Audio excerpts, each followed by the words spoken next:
Welcome to Deep Look, Ultiworld's weekly show about the current state of Ultimate. I am the host, Senior Editor Keith Rayner, and I'm joined by a special guest, great to have on the show, Charlie Eisenhood. He's back, folks. Play his song. Hello, Keith. Hello, Keith. Great to be here.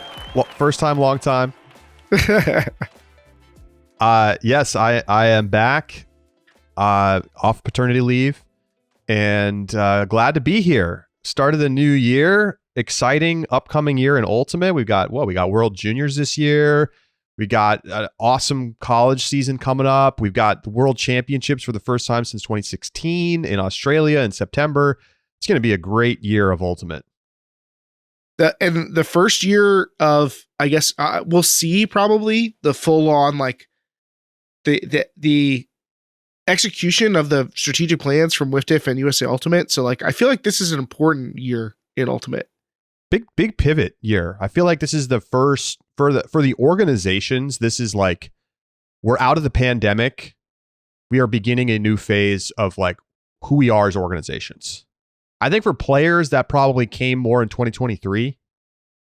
That was like first year really back. But I think for the orgs, it kind of takes a little more time and fresh strategic plans, imminent leadership change at USA Ultimate, first Worlds in a long time. Like it's just an important year for sure. Glad that you're going to be here back for it. Do you feel refreshed? Do you feel like, you had some time away and you're back with it, or is being a new dad been more draining than refreshing? Well, it's a fair question. No, honestly, it's been really nice to have time off. Louis Fritz Eisenhood was born on Thanksgiving in the morning. And so I've been off since Thanksgiving. And it's just been really nice. I've had a lot of family in town, had an opportunity to take a little like 3-hour drive with Louis, see how he handled that. Was great. So saw some extended family. It's like a really nice opportunity to really take time off work that I haven't taken that much time off work maybe since I was just out of college. So pretty great. And Louis is doing great. My wife Liz is doing great. And so we're all pretty happy. He's a good sleeper. So honestly, I'm doing pretty well, all things considered. Fortunate for you.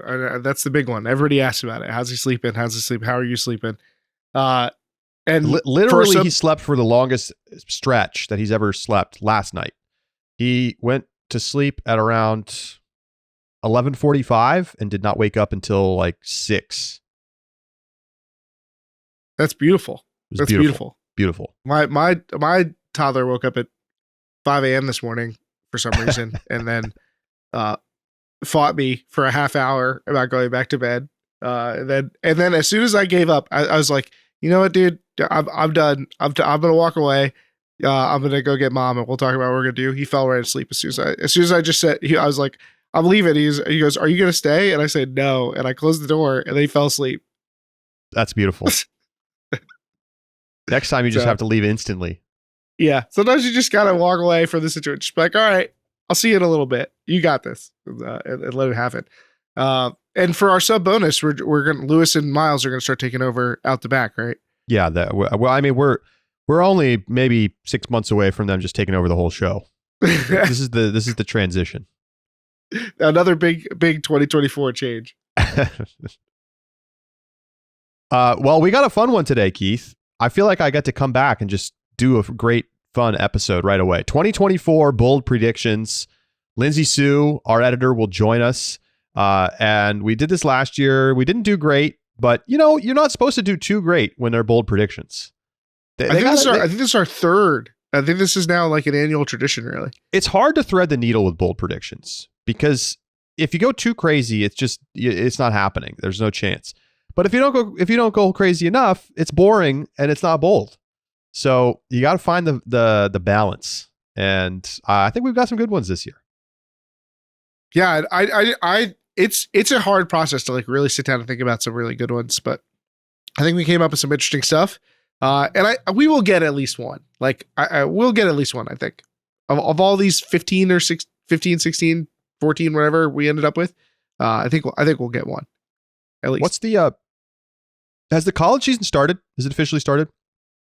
It has. That's a good I just question. checked. It's January 1st is the first day.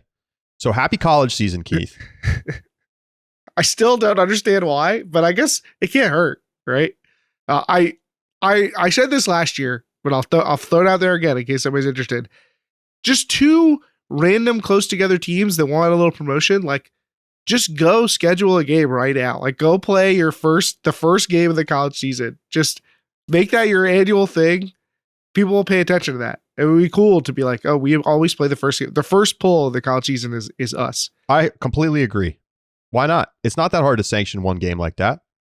You know, if you have two teams in the same city, like NYU versus Columbia, do it at Columbia Stadium. Conveniently, that's only like 3 blocks. Not anymore. Now it's across the street from me. I moved in September. I'll come out. I'll wear all my NYU swag. I'll talk trash to Columbia. How about you Southern California and UCLA or something like that? Like two teams that are close together in California. Absolutely. Maybe is where the weather's nice. UCSD versus San Diego State. Yeah. Get it. The first pull of the season could be you. You don't even have to play a full game. It could be a whole thing. Grill out for the day. Cal Berkeley versus Stanford. There you go. We're just throwing ideas out there. Well, you know. That we should have the like second weekend of January. It should be tradition for there to be like the rivalry opener weekend. They do that in college football. Awesome. And like, you know, like not all those games are going to be that competitive, but like it's one game. It's not going to make that much of a difference in your season being this early. So like it's a great chance to get out there, get some run, have a real competitive game. And it would be a lot of fun to like follow along with that. I think USA Ultimate should promote that. They should make it really easy to sanction the game and like no fees or anything like that. Just like it's rivalry weekend. The only hard part I think is schools being in. I don't know when people actually go back to school. They can actually get it together. The club sports component is a little harder than the USA. That's where you really got to grease the wheels because that's where the friction is with club sports. But get together, play a game. Somebody pull it off because I think it would be a good little promotional fun story. And if it could be your tradition, like you were always the first, you're like the New Hampshire caucuses or whatever, the Iowa caucuses, whichever one's first of Ultimate Frisbee. That'd be cool. You just triggered so many people by referencing 2024 election already. I guess that is another thing that's going to happen this year. But all right, well, let's dive into these bold predicts. Lindsay Soo will join us right after this. Yeah.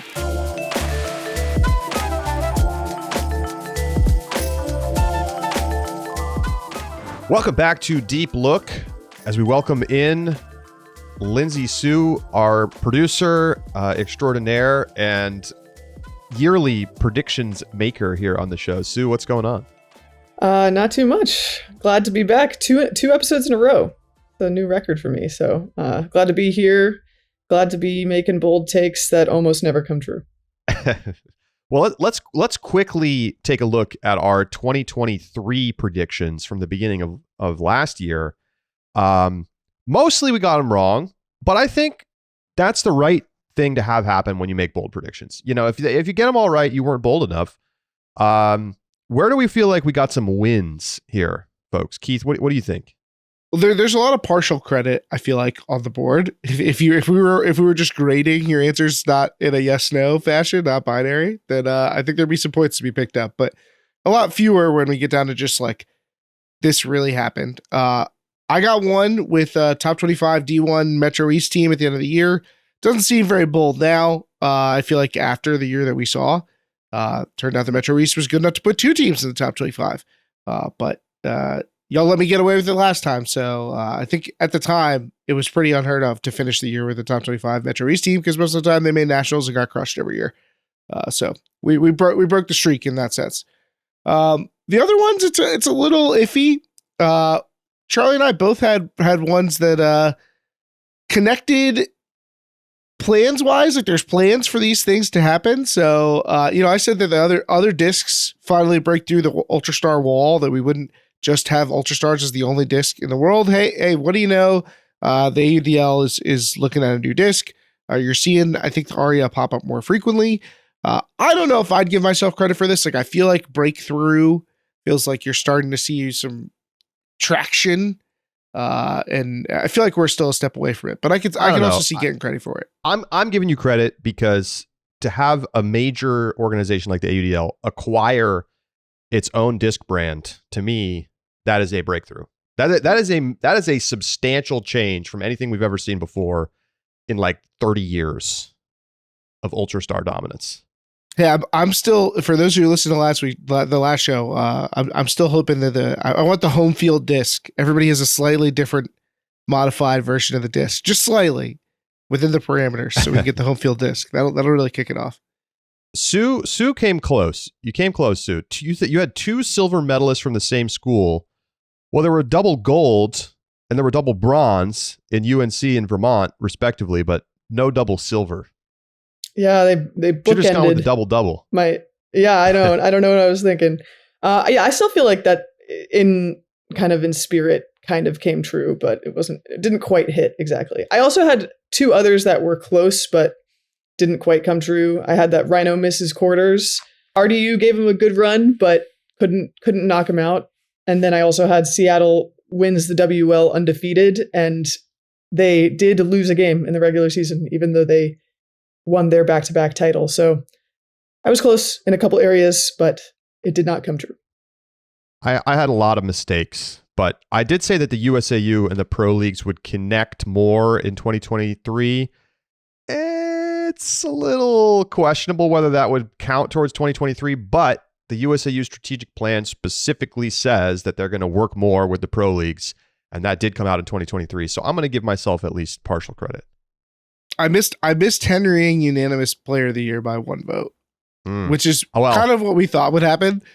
I missed Philly Surge winning the PUL by total robbery and scam perpetrated by the PUL. Wow, we've gone from them missing the playoffs to just winning outright. If they just made it, they just would have won. We would have crowned them. Okay. I think what was the worst pick? Sixers to win it all. I mean, that looks real bad in retrospect. I don't think I realized that their roster was going to be decimated. Well, that's the thing about Canada generally, that it feels like they should be doing better than they are right now, unfortunately, especially on the women's division side and the mixed side, because they have so much talent, especially with their FMPs, and somehow they're just not connecting the way that I'm sure they want to. Is that worse than did Noise didn't make it out of their pool, did they? Yeah, the Noise wins it all is a bad take. I will admit.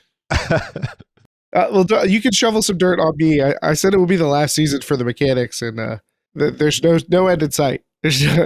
Keith is going the other direction this year, perhaps. All right, Maybe. let's get into our 2024 bold predictions. Sue, you're the guest. We will let you take it away first. And what do you got for us? All right, my first bold prediction is going to be that there are going to be 3 new mixed division semifinalists. So there's going to be a big shakeup in the mixed division, I think. I mean, it was already a little bit crazy and chaotic, but I think it's going to be even more different next year. New meaning not from 2023 or never before? Not from 2023. Okay. And this is maybe a little bit of a cop-out because there were lots of good teams that didn't make the semis this year. So AMP and Dragon Thrust and Mixtape are all teams that did not make the semis. So I'm maybe even calling for a return for some of those stalwart teams to be making it back towards a deep run in the bracket. But I think it'll look a lot different this year. Maybe Shame will run it back, but or maybe Exist will get their finals berth. But I'm sensing a big shakeup there. Well, the 4 teams from this year were Shame, Hybrid, BFG, and Exist. So you definitely got some heavy hitters just behind them: Amp, Slow, Dragon, and who knows? We can have a new team pop up in 2024. Okay, Keith, what do you got? All right, I'm going to start in international play. I want to start with WUC. I know we gave them a tough time this year. I think that the drought may get worse before it gets better for Canada. I'm going to say that Canada fails to medal in any division at WUC this year. Wow. I think that there's like a little bit of a gap between the last generation of Canadian stars and the next generation. And I think that you're going to see that play out this year, combined with what feels like a higher quality of play from the rest of the world outside of North America. Those two things come together, and Canada has a disappointing showing. I think the women's division team is probably the team that this is the biggest like upset for. But I definitely think there's enough competition across these divisions to push a powerhouse like Canada off the podium altogether. It is bold. I mean, it's a hard thing to consider that, because like, has that ever even happened? There's no way that's ever happened. That there's been 0 Canadian teams. Yeah, I feel skeptical that's ever happened. It happened at U24s this year. I know adult division is different, but it did happen at U24s this year. That is true. The women's team was good, but they did not. They had too many mistakes, too many turnovers. You know, I don't know, Keith. I don't know. I feel like BDS is going to put the team on her back. It hurts. It hurts to pick against BDS and Sarah Jacobson, but you got to be bold. It doesn't mean that I think it's the most likely thing to happen, but I think it's more possible than it sounds. You're selling the low, Keith. I'm unsure. All right. I'm going to sell the high. On the other hand, I'm saying UNC loses college nationals in both divisions. No repeat, double no repeat, and I'll go further and I will give you the teams that are going to win the championship. UBC women, Brown men, taking the dub. This in the men's division is a redux of 2019. Remember 2019? Oh, UNC, so amazing. Liam Searles Bowes, what a team, incredible team. And then there's just Mac Hecht and John Randolph out there running the show. And what do? They go and they win college nationals like convincingly. Now, I don't know that this year's Brown team is going to be as good as that team. That had a lot of depth, but Brown was the biggest challenger to UNC this past year. They almost beat them. They got to Universe. And I just think Jacques Nissen and Leo Gordon are going to be impossible to stop. It's going to be like the Harvard team that went to finals a few years ago. But Brown is way better than that Harvard team ever was. Like, they basically just had their 2 guys. And it was Stubbs and Vandenberg, and then like a couple other guys that kind of held things together. But Brown, really well coached, deeper than you think. They're going to do it. And UBC, everybody thinks that this team is, they got rolled by Colorado in the semis. They weren't ready for that game. That's a classic first semi spot. They come in, they get crushed, bright lights, weren't ready. But this team is like maybe the deepest in the women's division. And I think UNC is like losing some pretty important pieces. They're still going to be really good, but I think this UBC team could have a great year. And I think they're going to have learned from their semis defeat. So there's some college takes for you. I love some college takes. And I think UNC is going to be the topic du jour. I think everybody wants to know, like, can they pull it off? Like, this is what feels like it defines the college division. I do think there's a lot of interesting challengers this year in both divisions, perhaps assisted by the additional eligibility years that are bringing back some really big star players. So I think that there's a good field of challengers, but calling your shot with the specific 2 winners, that's what takes this really for me. That's what really makes it a 2 bold predictions here. Yeah, it's funny when picking the field is the bold prediction, I guess, but definitely with the UNC dominance, it's bold. And I think it's more bold in the men's division than it is in the women's division because of what you were saying with some of Pleiades' losses. But along with the college train, I'm going to come in with another college prediction. This year, college ultimate was fun, even though there was a lot of chalk, across the top of the board for the finals. Quarters was incredible. There were like several Universe point games. It was really exciting. We were doing field pass and covering basically all of them. It was incredible. And then the semis were, so-so. But my bold prediction is that the semis of college nationals are going to be the craziest ones this year. And it's going to be a super exciting and electric atmosphere for the semis, calling back to like the 2016 college semis year. This is the first bold prediction that I'm like, oh man, I hope this happens. Like, can we bring? I would love another classic in semifinals of college ultimate. Like, I would love to get back to that energy that really feels like some of the best moments of my ultimate spectating career. I want this to happen. That doesn't mean that I think it will though. But I want it to happen. Yeah, I mean, I'll just chime in to say that you just never know with college. That's what's great about it. Like, it could be the pre-quarters round that is the craziest round. But I think we have a great opportunity for semis to be really good this year because there are so many good teams returning all of their best players. So, and I think the power level of the UNC teams is down just enough where you're like, okay, like we can believe that UNC will be in a semi that is competitive.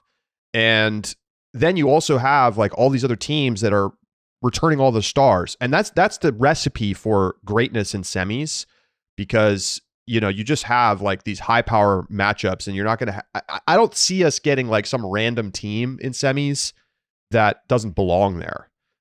So, I think we could have a couple great rounds. We could have great pre-quarters for those 8 to 12 ranked teams, and then we can have amazing semis for those top 4.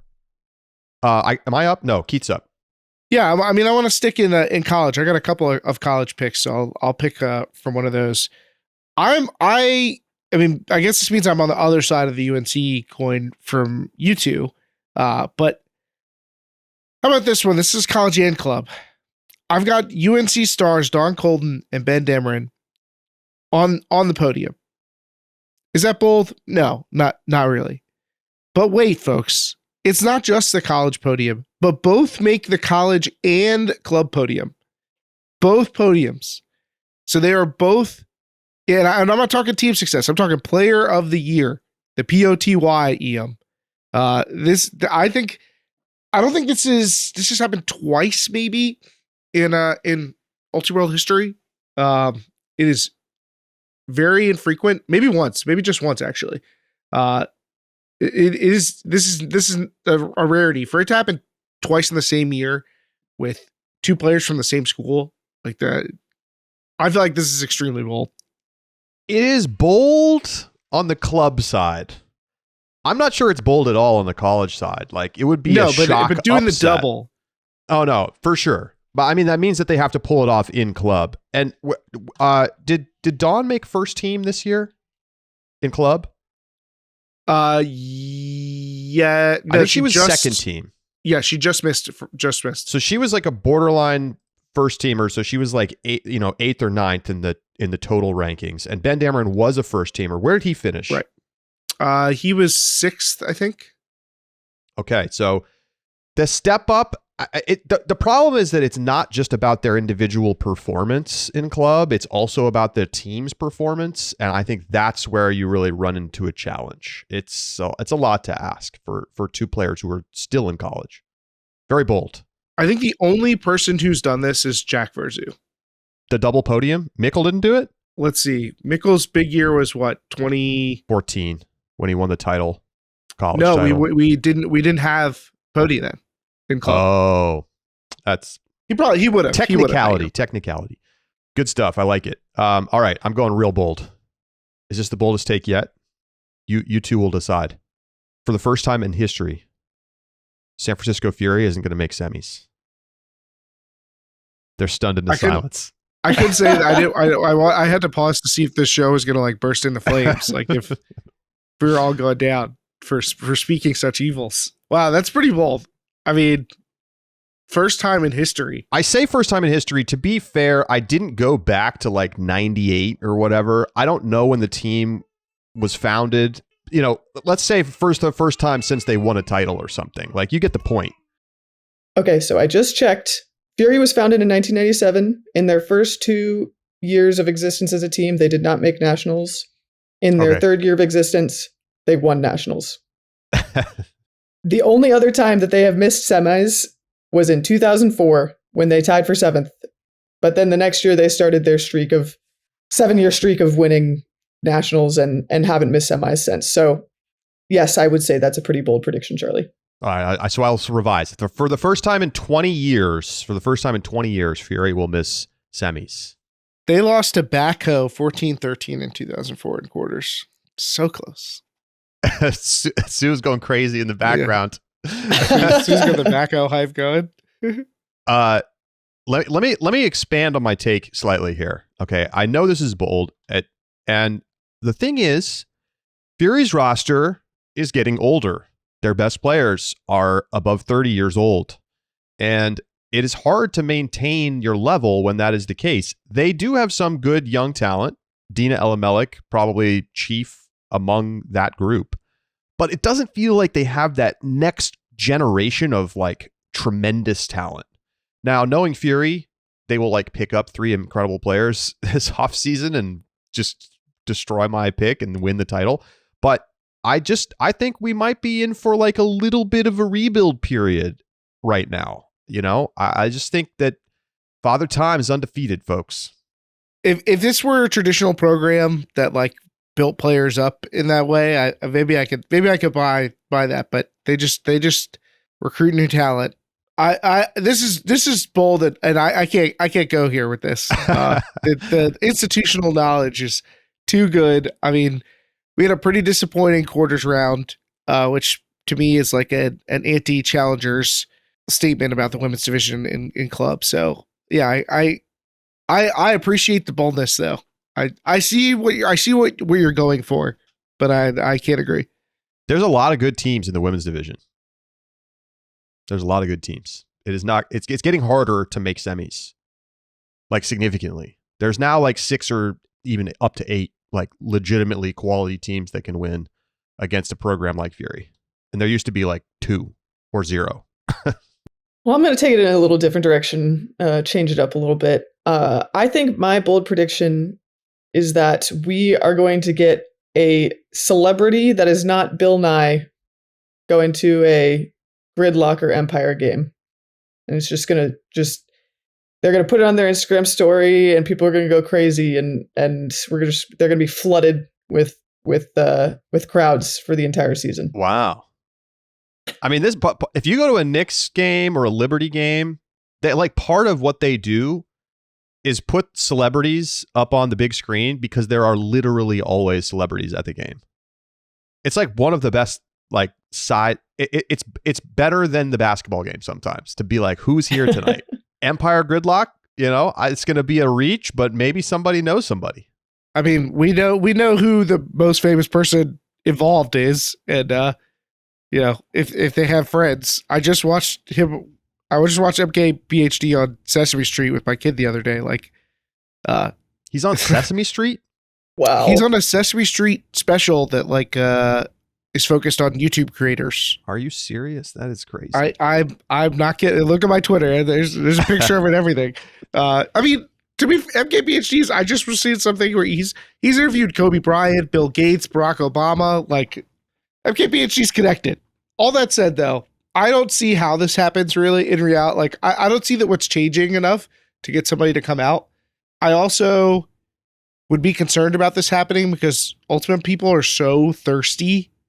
So like any slightest attention from like a major legitimate thing and everybody goes absolutely out of control, feral. Maybe with Twitter dying down, people will stop doing that. But I don't know, man. I'm not sure I want to see that side of Ultimate. You know what? Let me go again because it's topical right here. My 2024 bold prediction: Ultimate Twitter basically dies. Interesting. Big time downslope right now on Twitter.com. X.com. And I'm not saying that there will be zero Twitter happening. I'm not saying that like the X platform is going to die or that teams are going to stop tweeting entirely, but I just think people are going to stop using Twitter as like the locus of social media for Ultimate. And I'm not necessarily sure what I think is going to replace it. I think the problem is that there isn't an obvious replacement for what Twitter is. But I mean, my personal Twitter usage has gone off a cliff. I feel like that generally the platform feels like less fun to use, more cumbersome. And it's just like people are tired of the toxicity that Twitter generates. And I just think that people are going to get sick of going on there. All we gotta really do is figure out a new way of doing score reports, like in a live setting, and it's done. I also am off Twitter now, so I have no way. I will have no way to tell if this prediction comes true or not. So I also can't tell if me being off Twitter is contributing to the fact that it also feels like Twitter is less relevant, or I just haven't been around. But I think that's fair, and I do think that the thing that is keeping Ultimate most on Twitter is trying to get those like live updates. And I just don't know. USAU certainly hasn't figured out how to do good live score updates. So I don't know how we're going to be able to figure out a better way to do that. Honestly, it's not that bad. They got an app. Teams could do it themselves in the USAU score reporting app. And then people could just go to the USAU page, which is like the most obvious logical thing for getting score updates. But will teams be willing to do that? I don't know. Give them an incentive. They have an app. Can we get noties? Like, can you sign up for like I want the notification on scores for this team? Like, I want every result from this team notified to my phone. The amount like, of low hanging fruit for USAU's like tech is just unbelievable.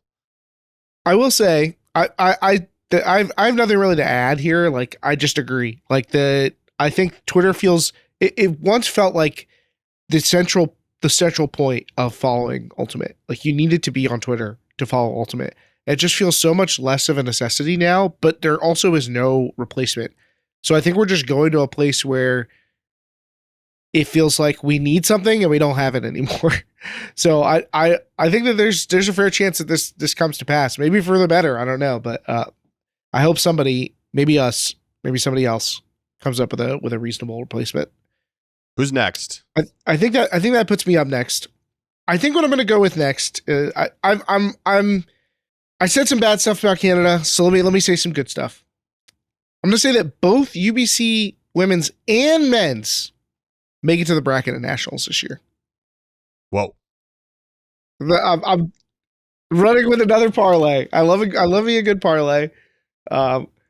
Okay. Although we all know what this is really talking about, which is that the men's team makes it to the bracket after, failing to reach nationals. Look, they bring back a talented team this year. I was high on them last year. The region was really tough. I think that's going to make them better this year, and hopefully make them better through this college season as well. They will continue to improve by playing against strong teams, regionals being a really challenging environment.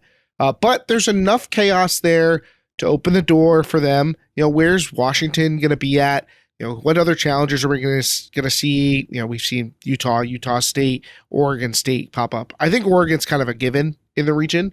But after that, I think there's room for other teams, and there's a lot of talented players coming back for them. Philip Craggle's back. Devin Bridgeland-Powell is back.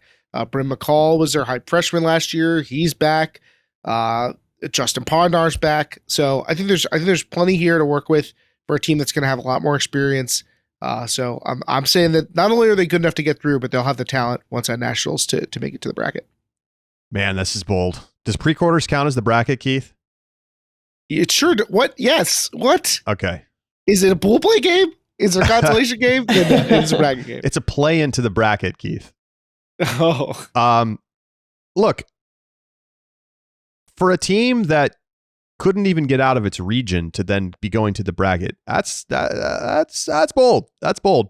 I will say, in their favor, they had some good games against good teams last year. They're so inconsistent. But, they play within one of SLO back at Santa Barbara. They played some good games at Stanford. They beat Wisconsin. They lose close to Washington a couple times, lose close to Oregon. But losing close to teams during the regular season that's a long way from getting into the bracket, Keith. I mean, you got to win those games. You got to win multiple pool play games. That's it's going to be a stretch. Making nationals would have been I don't know if it would be bold. It's not bold enough. Right. I thought y'all wouldn't give it to me if I said made nationals. So I had to go the next step. You're right. Sue, what you got? All right. I'm going to do a hard pivot from my last year's position and say that the Tempest is not going to repeat as champions, and that there's going to be a new crowned victor of the WL, and that will be the Sidewinders. I think that there is some talent that has left Seattle, and with Astra not returning this year, I think that their Sidewinders are picking up some new players. I think that might give them some strength. To be fair, Oregon is also not playing this year, so Seattle could easily pick up a bunch of those players as well. But I think we're going to see a new champion. New champion is not bold, but saying that it's going to be the Sidewinders, that's bold. I just feel like they're going to have to pick up some pieces to make that a reality. Or like San Diego is going to have to just not have his players anymore. I mean, there's a lot of things that need to go right for Arizona to take it down. That would be incredibly hype. They probably have the highest buy-in of any team in the Western Ultimate League. And that helps. That means something. They have such athletic players, and they're just also a really fun team to watch. So I think maybe this is why I'm biased towards like thinking that they might win. But it's definitely not. It's not the most likely thing to happen. But hey, it's bold. I mean, I don't know. Maggie O'Connor's a great addition for them. Like you mentioned, the athletes, Kez Gessel, Megan Maxfield, right there. There's definitely there. Plus, they got the sweet snakes. They've got like actual snakes around. I've seen the photo shoot. It's one of the cooler marketing. Like they have the partnership with the like Arizona reptile place. Like that's sweet. Okay, Keith, this is not a convincing argument for why they're going to win the title. Their roster is going to come out around. soon. Their roster is going to come out soon, and we'll have more to go on that. But I mean, their early announcement for talent is pretty good.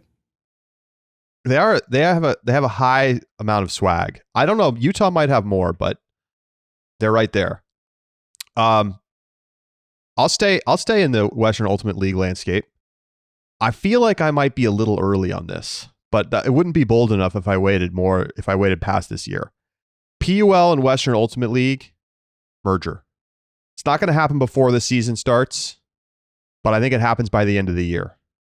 It's just a logical conclusion. And both teams are shedding programs right now.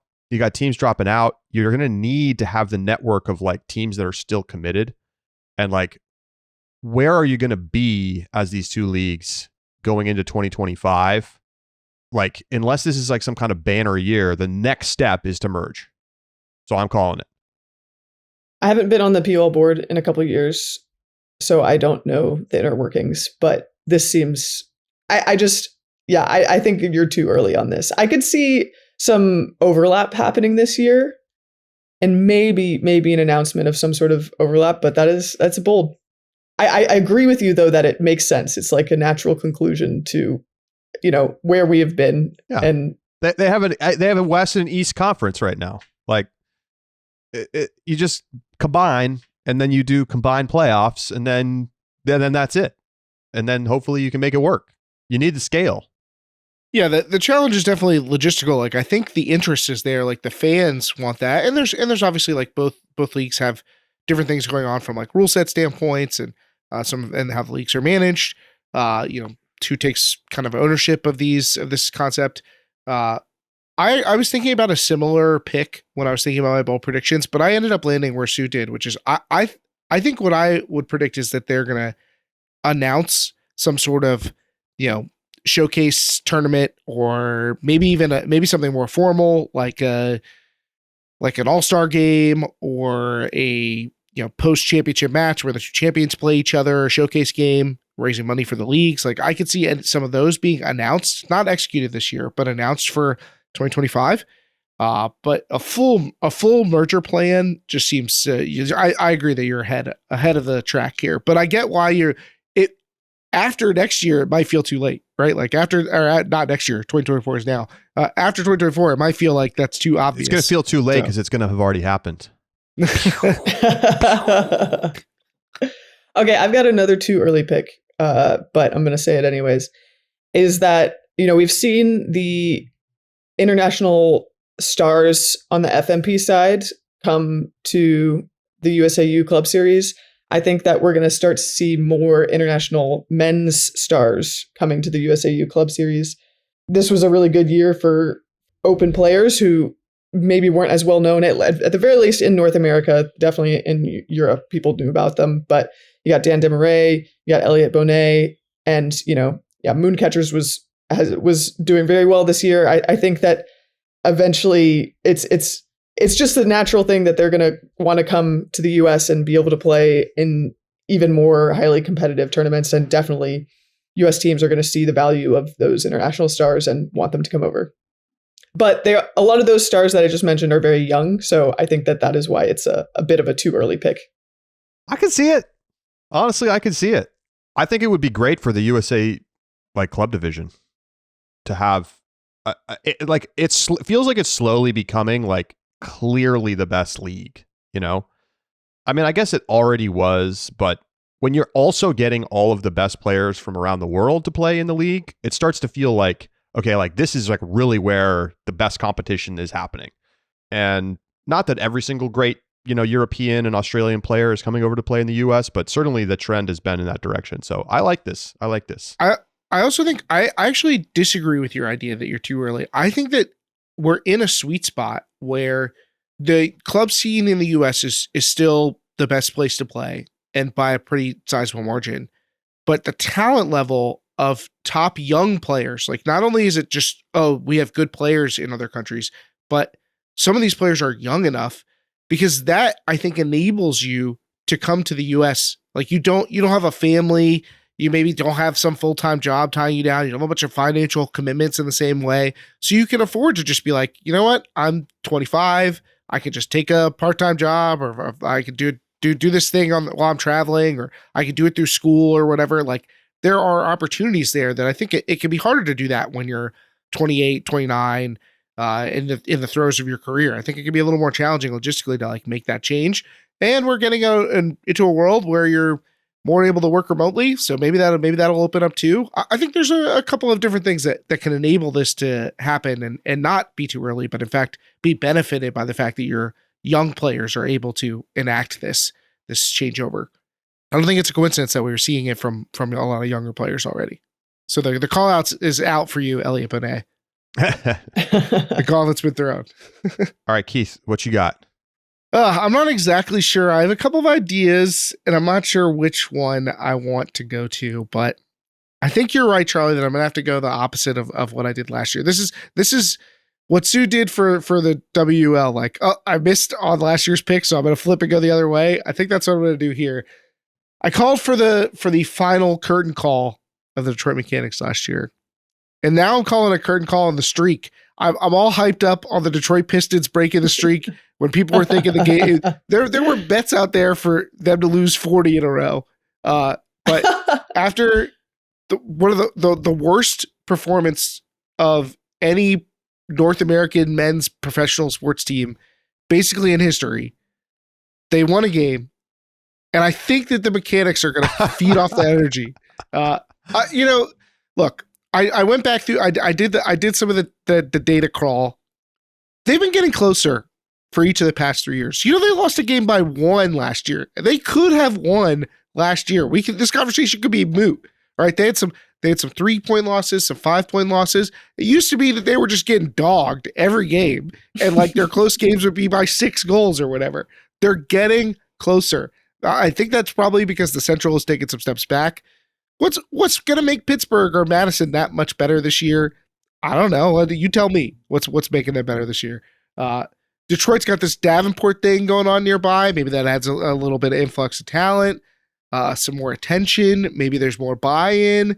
We're seeing elite play at the club level from Michigan, right? There are strong Michigan teams. Look at what's happening with hybrid. You take 1 or 2 of those pieces, domino them over into the Mechanics, could see a turnaround. So this is the year the streak dies. I called for the death of the team, and now it's the death of the streak. Can they win a game so we can stop talking about this team forever? I mean, the amount of airtime they get on this program is just completely out of alignment with how horrible they are. See, the problem is there was the same thing with the Pistons. Like every team that was playing them was playing it like it was Game 7 of the NBA Finals because nobody wanted to be the one that like lost to the Pistons. And I think it's going to be the same this year, where nobody wants to lose to the Mechanics. Like they can't have that tarnish their reputation. So I think it'll be tough. Charlie, is it worse if the Mechanics win a game because then they lose? Like, what's the cachet? Like, why pay attention at all now? Exactly. Okay. They won. Oh, it's gonna get a whole write up in the Tuesday toss, and then that's it.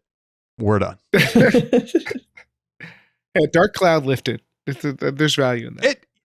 I don't think it's crazy to think that they're gonna finally get a win this year. The Midwest is the Central Division is just brutal. It's brutal.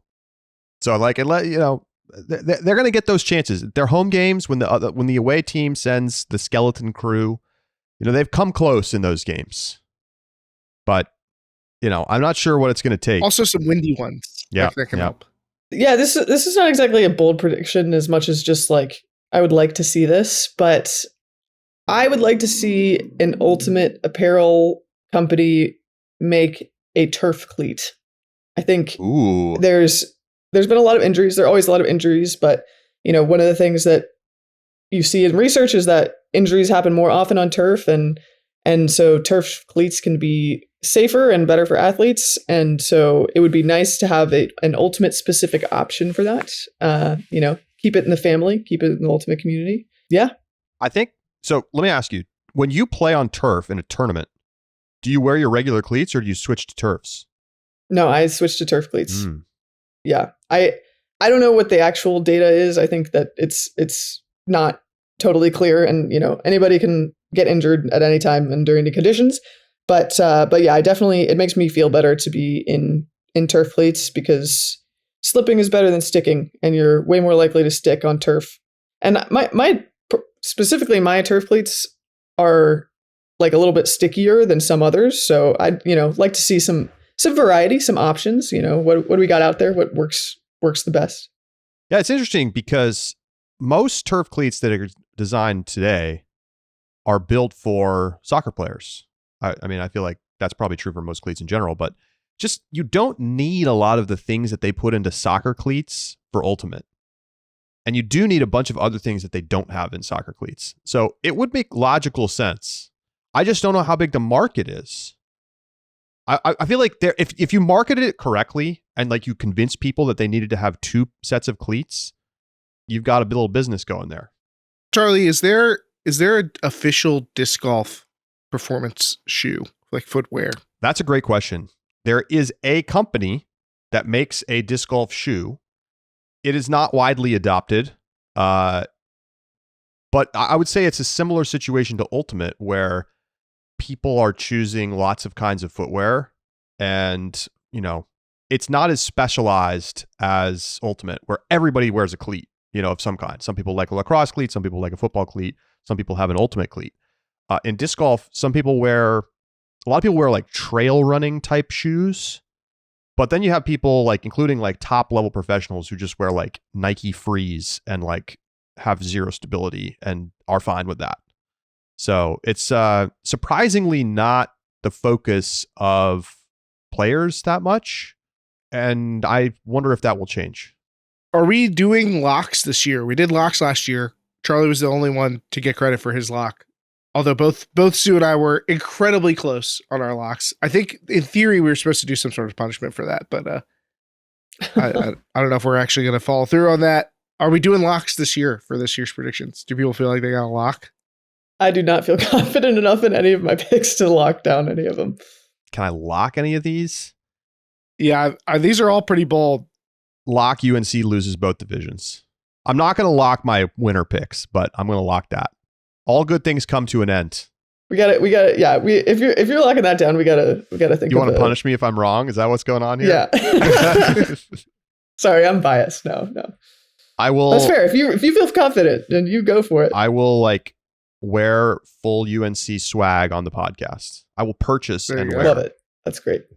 I'm trying to. If I had to lock one of mine, I think it's either Canada's not meddling or UBC making the bracket. I'm not UBC really sure which making one. the bracket. Yeah, lock that, Keith. Lock that.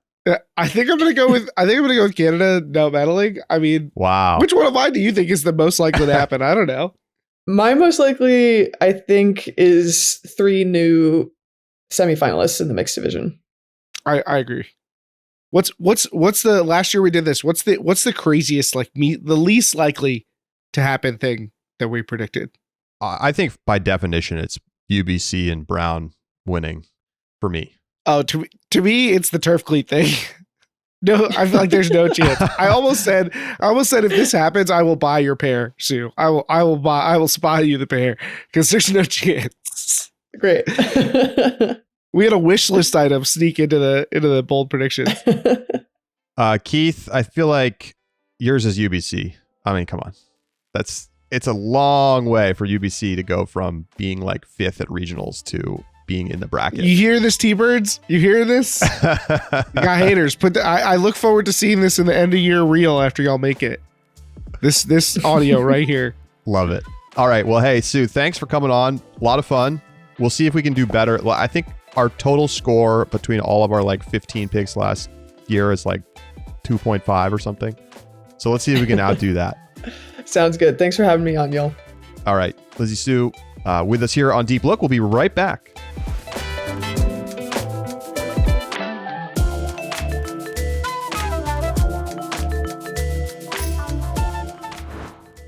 Welcome back to Deep Look. All right, Keith, predictions in the books. What are you feeling best about for anybody's picks? Oh man, I honestly feel like all of mine are pretty similar. I know you're a big hater on the UBC pick.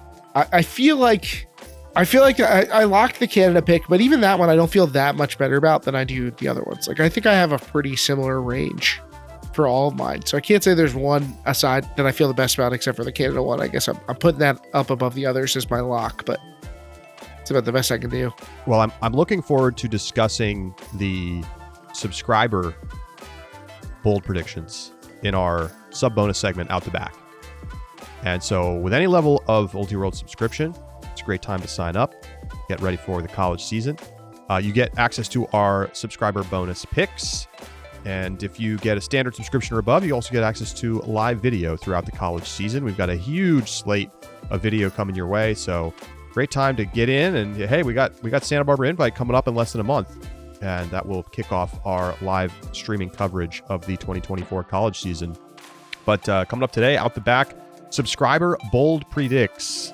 What are people thinking in the crowd in the Discord? That is going to do it for this edition of Deep Look. Keith, glad to be back with you. Happy New Year, my friends. Happy New Year.